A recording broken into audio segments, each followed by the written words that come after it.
180! Welcome back to Online Darts, everyone. We are here in Leicester for Armageddon 2025. Luke, you've just been out there. What an event this is. The biggest exhibition in the UK. 2,000 sellout. What was it like out there? Amazing. The crowd atmosphere, obviously, on my walk-on. One thing about my career that's changed over the last year is that walk-on. It really has made it so much enjoyable to walk out to, and obviously the crowd, nearly all of them singing Bad Kite Predictor Right. Amazing feeling, to be honest. So yeah, it's really nice when you come to massive arenas like this, and the crowd are just there wanting to enjoy themselves, and obviously we're there to entertain. At the meet and greet as well, so many young kids here as well. That darts is really changing. That we've never seen this before. We've got Luke Littler shirts, Luke Humphries shirts, Fallon Sherrick shirts everywhere today. Yeah. I think the difference for me over the last since Luke Littler's been involved in the game is the amount of younger kids we see nowadays, which is absolutely incredible. I think when we used to come to exhibitions, you'd see maybe 2 or 3%, and it'd be kids under 12. Now, at least 10-15% of kids under 12. So it's great for the younger generation to get involved, and it's just lovely to see their face. When they meet Luke and they meet me and meet anybody, to be honest, they're so in awe and so happy, and that's really lovely to see. So it's a privilege to be a part of these exhibitions, honestly. Armageddon's a real staple of the calendar now, as well, isn't it? It's just one that everyone looks forward to because the lineup is just incredible every year. Yeah, I mean, for me, I look forward to being a part of this one as well myself. They've got so many great players in it. The legends of the game. You got Phil and Barney here, two of the greats that's been in the game, and obviously me and Luke, that sort of maybe you call the new generation here. And I think I was really looking forward to it, and it's lived up to the billing. Obviously MDA, the Modus always put on great exhibitions, but this one really is the big one of the year. You and Luke are going to go head to head shortly-ish. Yeah. If you can reproduce what you gave the Aberdeen crowd last night, look, I know the result wasn't there, but you must be delighted with that performance. I'm not disappointed. Obviously you're never delighted to lose, but I was pretty pleased with that. It was a good game.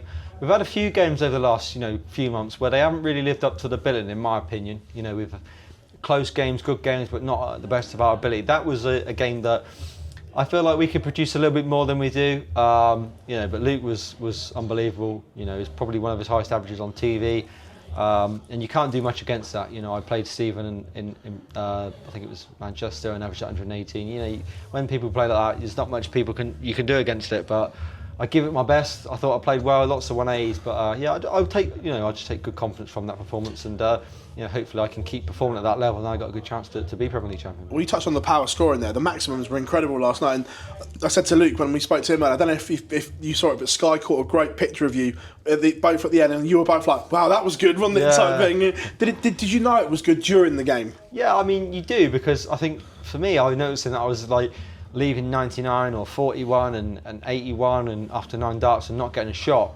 Obviously your average is going to be higher than anyway, but I knew my scoring was good because I knew I had a lot of 180s. I knew he was hitting a lot of, I think he had a 171 as well, so 15, I think it was 15 scores of over 170, well 16 if you count the 170 hit, so the scoring, it's there. We knew he was playing well, but his finishing was just more superior, and that's why like I said to Sky Sports on Thursday night, that's why I enjoy playing him, because I have to be at my best. Look, the World Series has all been announced. You're going back down under first, obviously New York to look forward to as well. Are you looking forward to doing that travel again and seeing the fans all around the world? Yeah, I mean that's one of the perks of being a professional dart player. At the top, when you get to go to these really nice places and these really nice cities, and it kind of feels like a privilege that you're there, and you're trying to bring darts up and hopefully trying to create it more global than it already is. New York's obviously a great place. It's fun, it's quirky. You see it on TV all the time in movies, and you get to be a part of a great venue as well, Madison Square Gardens. If I'd have ever sort of told myself that 15 years ago that I was performing there, I would never have believed it. But we are, and obviously really looking forward to going back to Australia as well. I really enjoyed my time there. It's always tough to be away from your family for 13, 14 days. That's the hardest part, but Australia is one of the most beautiful countries I've ever seen. You taking Katie to New York again this year? No, she's not coming. Unfortunately, I'm actually treating my mum and dad.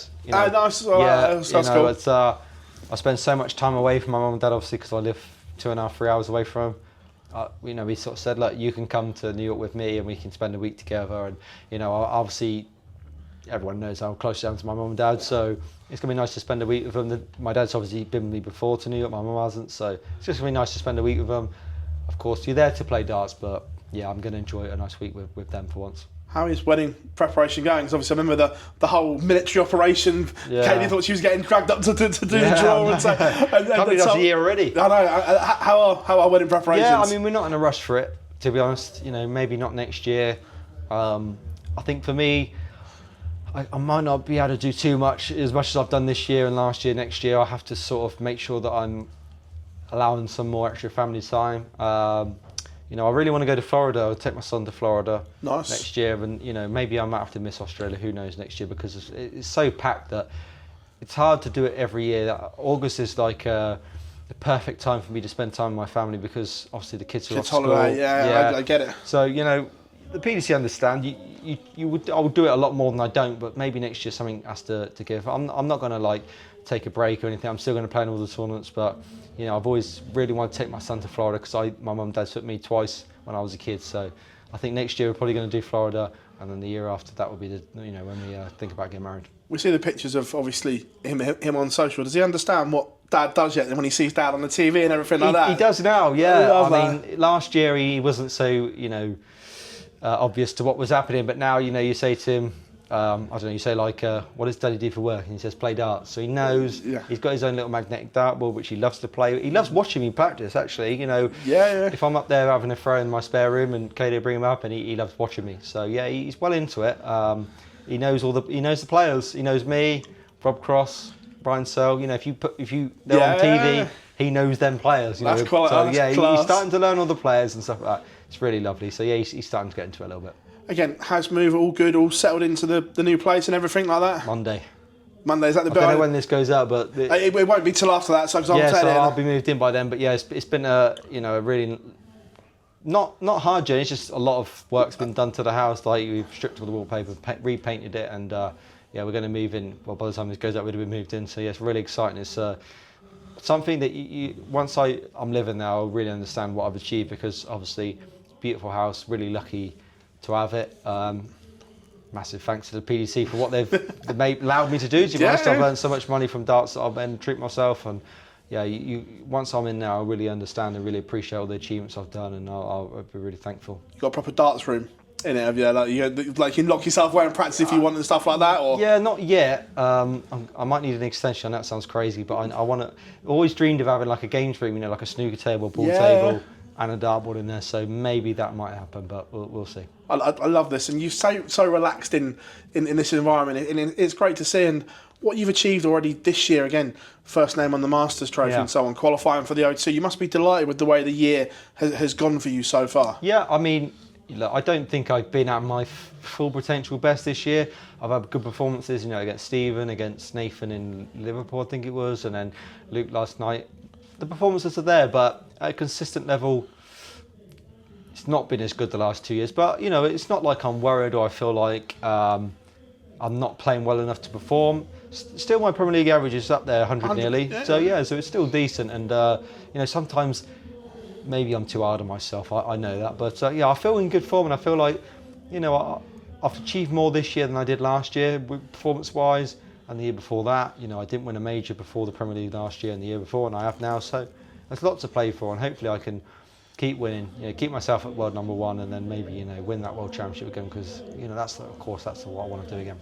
Interesting, we were chatting to Luke obviously earlier, and you're both gunning for the same prize here, that Triple Crown, where you've both got the one that the other one needs, which is an interesting dynamic. But you get first go to complete it as well, and he was like he gets first go at it, and obviously he needs the match play, and you need the Premier League. And again, I don't know if it's something that you guys talk about in the practice room, but he's fully aware of this exclusive club that you can both join as well. Is it something that comes up in conversation in the practice room? Not really, but I want to beat him to it. Come on. No, it's for my own sort of achievements. I'm not trying to rush or trying to beat Luke to it. He will definitely do it, I think, because Premier League's so tough to win. The World Championship's so tough to win. Match play is tough to win, but when you're a heavy scorer like Luke, good finisher, he will win the World Match Play. I can guarantee it. When you're in the Premier League, you have to have that good night, and if you don't happen, you'll never win it. So you could win all 16 nights, but on the 17th you don't, and then you don't win the Premier League. So the Premier League in that aspect is one of the hardest, and it's a tough task to do it. But I got another shot at it this year, and Luke will be one of the favourites to win the match play. So It was just interesting that My big shot to do it early. It was just interesting that he knew the scenario as well. That it's only Phil, Michael, and Gary as well. And it's you an were exclusive club. And you were both on two. That it was just like I find it both that you both know this. I do think that. I hope so anyway. That over the next 5 years we would have both done it. Yeah, I wouldn't be shocked. Yeah. So, you know, I mean, for me, I'd of course love to do it this year to win the Premier League. Of course, I want to retain the match play. But if I don't, then I can probably imagine he will. We both maybe do it in the same year. But yeah, it's something that definitely we both want to do. This rivalry is turning into a proper epic, like Barney Taylor, Anderson, MvG, and so on. That people love to see it, and you two bring the best out of each other. This is something that's going to flourish for the next 10 years, isn't it? Yeah, I hope so. I think it's good for the game. You know, when it was Phil and Barney, everyone loved it. You know, I understand that we do play a lot more than they did in them days. I mean, we're playing more dance now, so that's going to happen. You know, and then Phil and Michael was a great rivalry as well. But me and Luke, you know, I think I said it many times, we're sort of on the same curve. I was sort of coming up at the same time as he did. You know, obviously, when I won the Grand Prix, that was only 3 months before I actually won the Worlds, and that was when everyone noticed how good he was. So, kind of going up at the same time, whereas Phil was there, and then Barney sort of took a bit of shine off Phil, and then obviously Phil come back again, and then Michael took the shine off Phil. Whereas we're not really taking the shine off each other, you know, we're kind of the same time. That's why we're enjoying it. But of course, we want to beat each other. We want to win everything. So we're rivals on that part. But also, we get along really well as well. So I don't think that will ever change. But we do definitely want to beat each other every time we play, and we want to win everything. Yeah, no, it's just mental. I love this. I'd say the friendship and the rivalry that goes with it. It's good as well. The camaraderie is superb. But obviously the O2 only a couple of weeks away now. 3.5 people, shall we say, there for you guys. When you see Michael probably isn't going to be there, is that relief? Because we all know on his day he can turn it on, and one of the greatest ever will not be there. Unfortunately, not nowadays. It's not a relief. I think if it would have been 3 or 4 years ago when he was playing a lot better, you'd probably be like, "Wow, you know, that's a you know good." Yeah. But you know, Michael's not playing at his consistent best at the moment. That's the difference. He's still going to win lots in his career.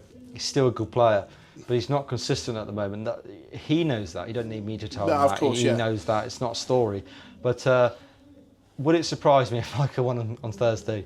Not really, because that's what he's all about. He's a big time player, and you know he won't be down and out for a long time. I mean, he was in the World Final about 5 months ago, and he's won the Euro Tour about a month ago, playing unbelievable. So, you know, I just don't think the consistency's there with them. But sometimes it's not with me either. So no, I get it. Yeah, you know, with Luke, he's why he's playing so well because his consistency level is so high. But you know, Michael, it would surprise me if he wins on Thursday. But Nathan's been really good the last few weeks. Now I'd fancy him to do the job. And beat Michael on Thursday, but it's not an unwritten rule. But if Michael's in it, he's a danger, because if he plays at his best, then you know he can beat anybody. Luke, it's great catching up with you. Just in a nice casual environment for once, mate. Thank you very much. Pleasure. Thank you, Phil. Cheers, mate. Thank you.